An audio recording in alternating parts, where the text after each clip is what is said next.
Alright, we are back for episode 7 of painting the legions without an airbrush. Took a little bit of a break for the 4th of July holiday here in the United States, but we're back now and we're on to the Night Lords, as I'm sure you saw in the thumbnail. We're going to start with Leviathan or Leviathan Blue. Primed this guy with Gracier spray from Citadel. And now we're going to put on this Leviathan Blue. The same way we did the Black Templar in episode 1. We're going to, instead of getting all the water off our brush, we're going to keep our brush pretty wet when we apply this.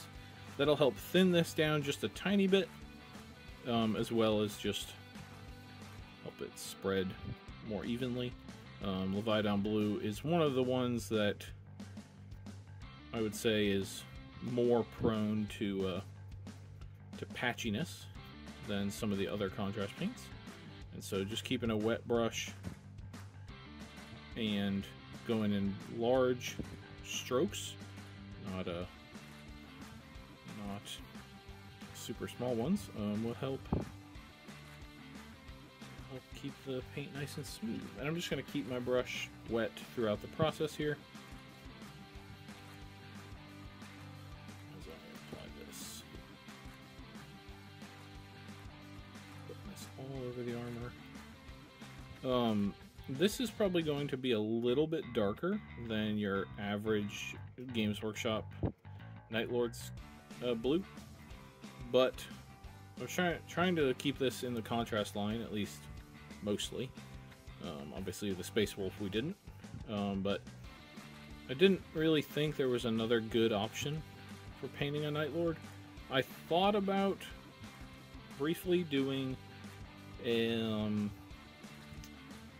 what am I trying to say? I thought about briefly doing Talisar Blue and then putting Nuln Oil over it, but I don't think that would have gotten that great of a result anyway, so I just decided to keep with a single coat of contrast, and we just went with Leviathan Blue. So I will carry on and finish doing this all over the miniature, and then I will let this completely dry, and then we'll come back and do the next step. Alright, we are back and our blue is nice and dry, and now we're going to go on to the part that at least I assume everyone who paints Night Lords despises, and that's the lightning. So we're going to use two colors for this. First, Teclis Blue. Second is Corax White. I'll be quite honest, I don't really know how you're supposed to paint lightning, but I have to do it to finish this series, so I'm going to give it a whirl. I'm absolutely not the best at this, but I'm going to try and see what happens. So first I'm just going to do a kind of a zigzaggy pattern.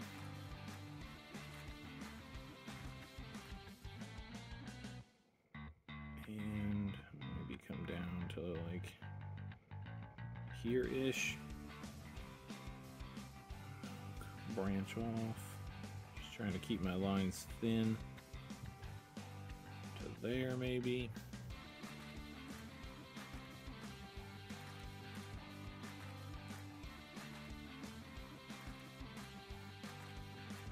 So there'll be that. I'm just going to do one lightning basically per panel, maybe two on each of the legs, we'll see. You just want to avoid going just back and forth the same way. You don't want to have like a squiggle. Like I don't just want to do this all the way down. That won't look good.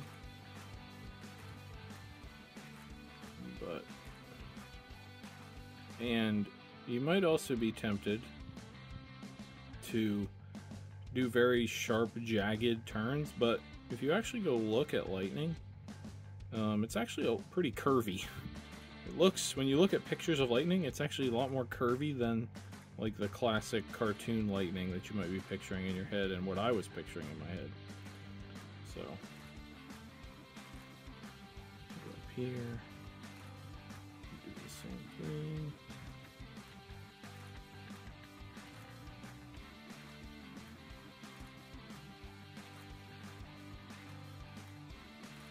And you can, put some thinner spots and some thicker spots. And it's lightning, right? So it's random. It's really hard to be random. To be truly random. It's hard for humans to emulate randomness, but we're gonna do our best. I always like to start at the edge of a panel also. I don't know if that might not be the best idea necessarily. Maybe you want to start in the middle, but I kind of like having it grounded on the edge of a panel.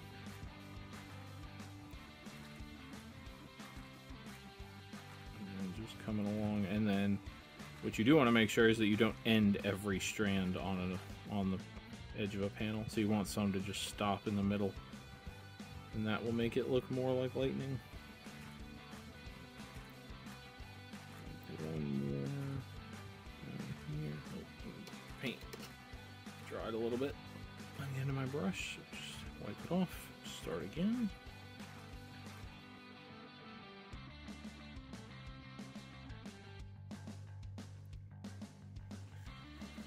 There we go. All right, so that's both shoulder pads and that leg. I will finish it up on the rest of the model, but first I'll show you what I'm going to do with the white. So again, this is Corax white, and I'm basically just going to go, first I'm going to go anywhere that my strands split, and I'm just going to take a little bit of white, maybe start here, a little bit above the split, and then just come down each piece here. Like that, and then find the next place it splits and do the same thing.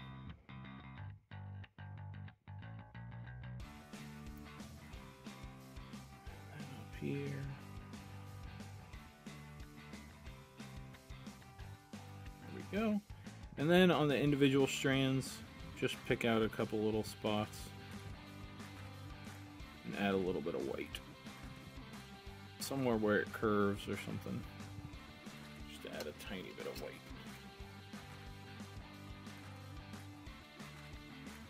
Maybe one more little spot.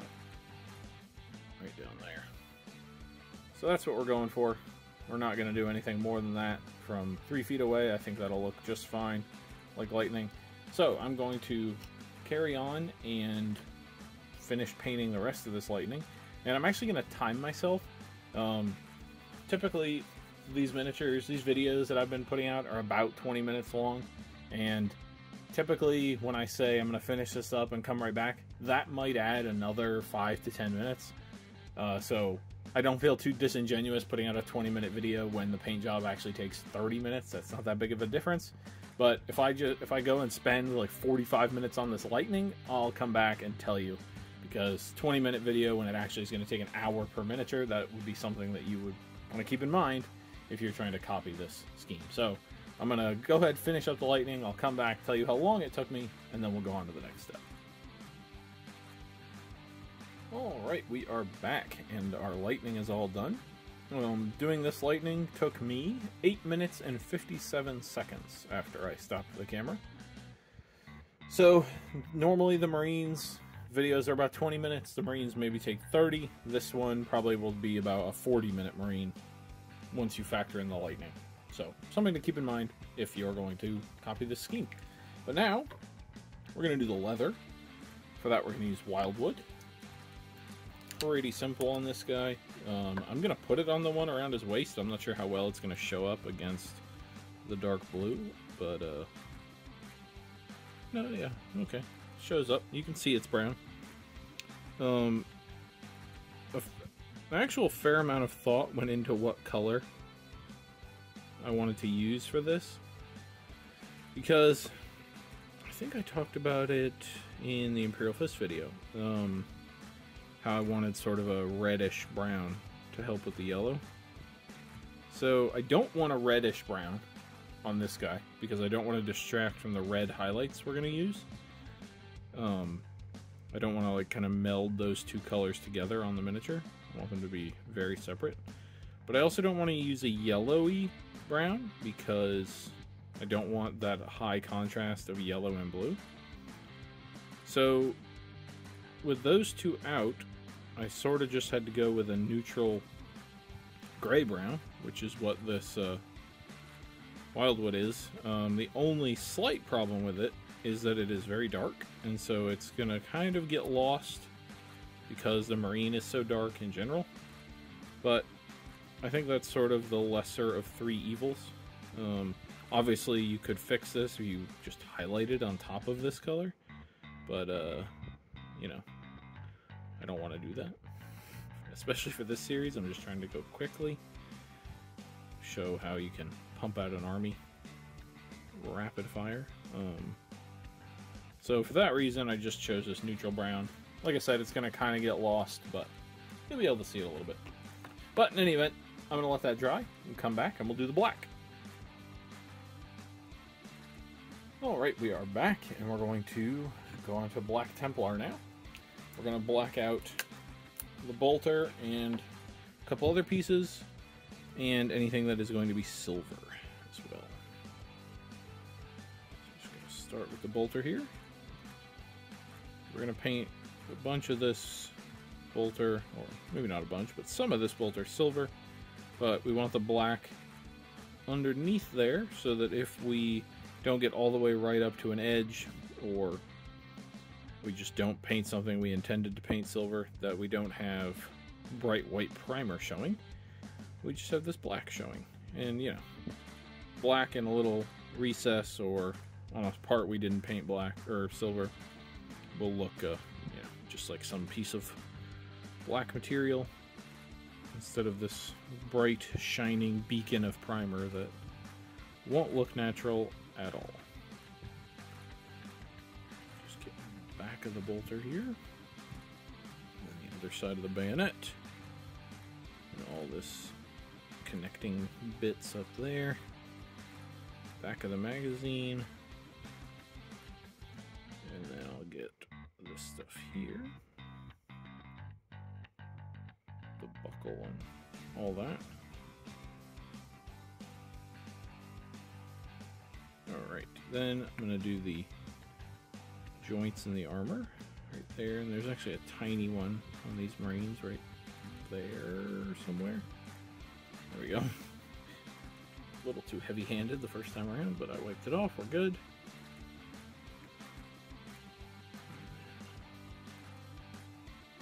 These.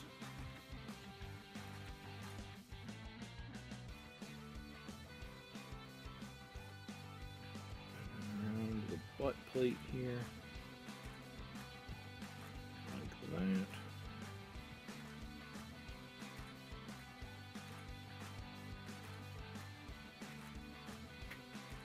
And then on this up here, because we are going to paint these things silver. And then we're also going to paint the exhaust ports here on the backpack, here and here. We're going to paint those silver, but I don't think I need to black them out. If we don't get right up to the line, then it'll just be a little bit of blue. No big deal. And then these things that I still don't know what they are. They look like, sort of like bandoliers, but I think they might just be the straps holding his backpack on. I honestly don't know. But that will be all the black, I believe. I'm pretty sure.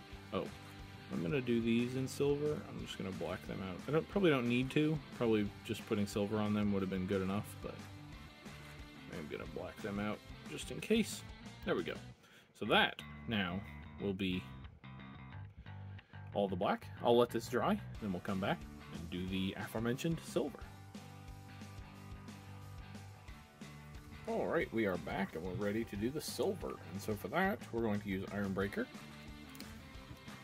And as I've said in every episode up until this point, if you went with the chain bayonet instead of the bayonet, what I would do is leave the main body of the bayonet the same color as the bolter. In this case, it would be black. Paint the teeth in silver, and then paint the bit that connects the bayonet to the bolter in silver as well. That's how I would do it. Still get you the color combo on there, but obviously you don't have a big blade like this on the chain bayonet, and I think if you painted the main body of the chain bayonet in silver and left the teeth black, it would look a little weird. So that's why I recommend it this way. I'm going to go around now and get everything that needs to be silver. Just painting the raised bits on the bolter here. And then I'm going to get the barrel there. The other side, and then get the buckle that's right here holding the strap. There we go. And then I'm going to do this line going down the magazine here.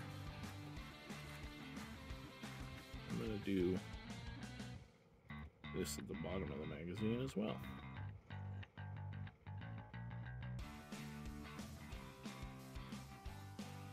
And get it on the other side. Then I'm going to do the helmet details. And on a lot of these Marines I've been painting, I've been doing these bumps in silver. I think I'm going to do them in red on this guy, though. The Night Lords have red as their sort of highlight color, and typically that would manifest as a Night Lord symbol.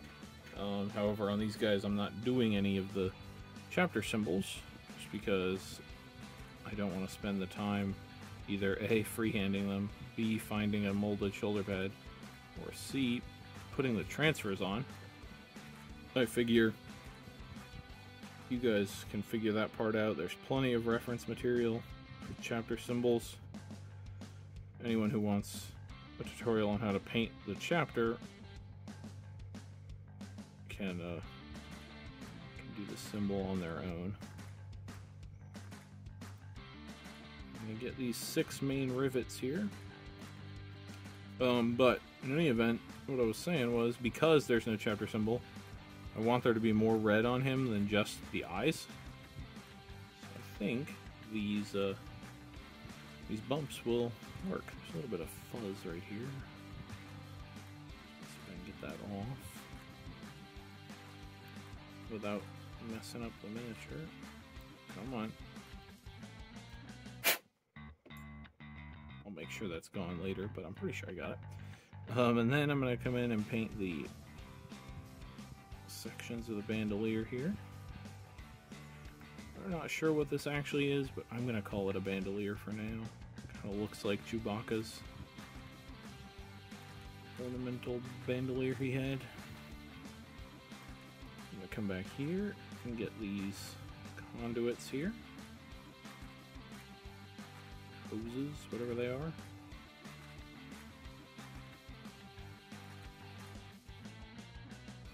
And then I'm going to switch to the larger brush and do these exhaust things here.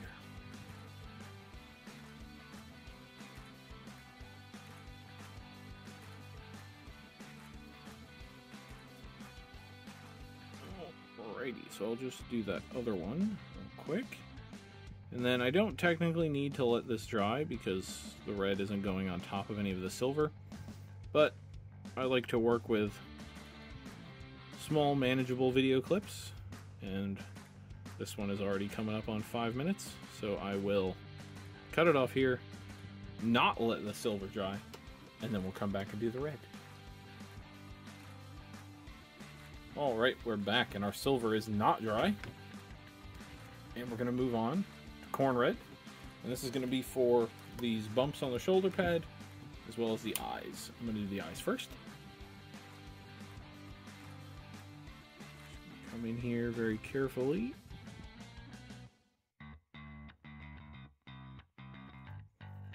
First one.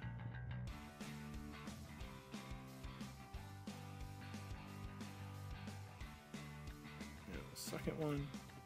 And then I'm just going to get this little lens that's on their helmets up here.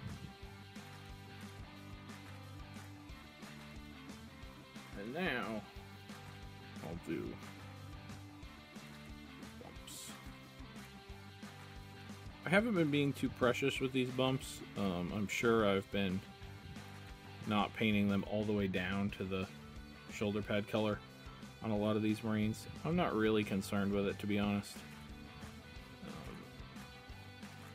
As I'm sure you've heard me talk about before, As long as he looks good from 3 feet, I'm happy. And from 3 feet, you almost certainly will not be able to tell if I've gone down and painted all the way to the shoulder pad on these bumps.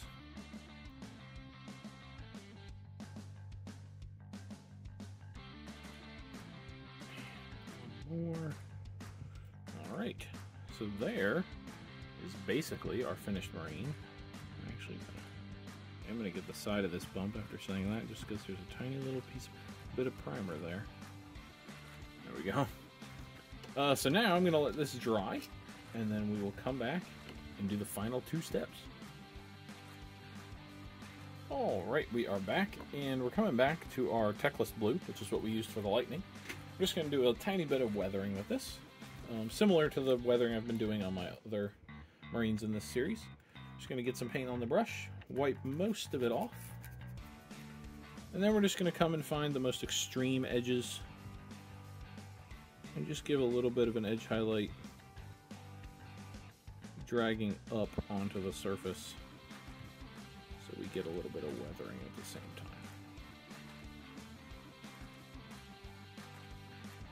I'm not doing this too heavily because I don't want to distract from the lightning, but I'm going to do it a little bit in a couple places.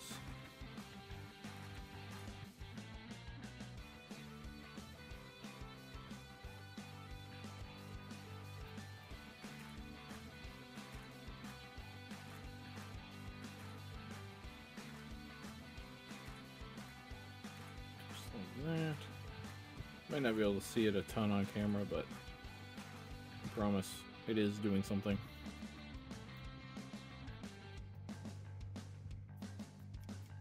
That'll work.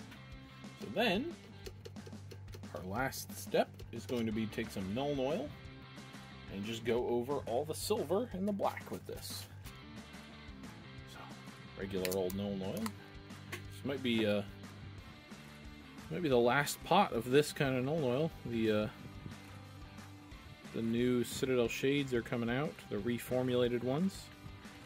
So once this pot runs out, that will be it for this, and we'll be on to the new ones.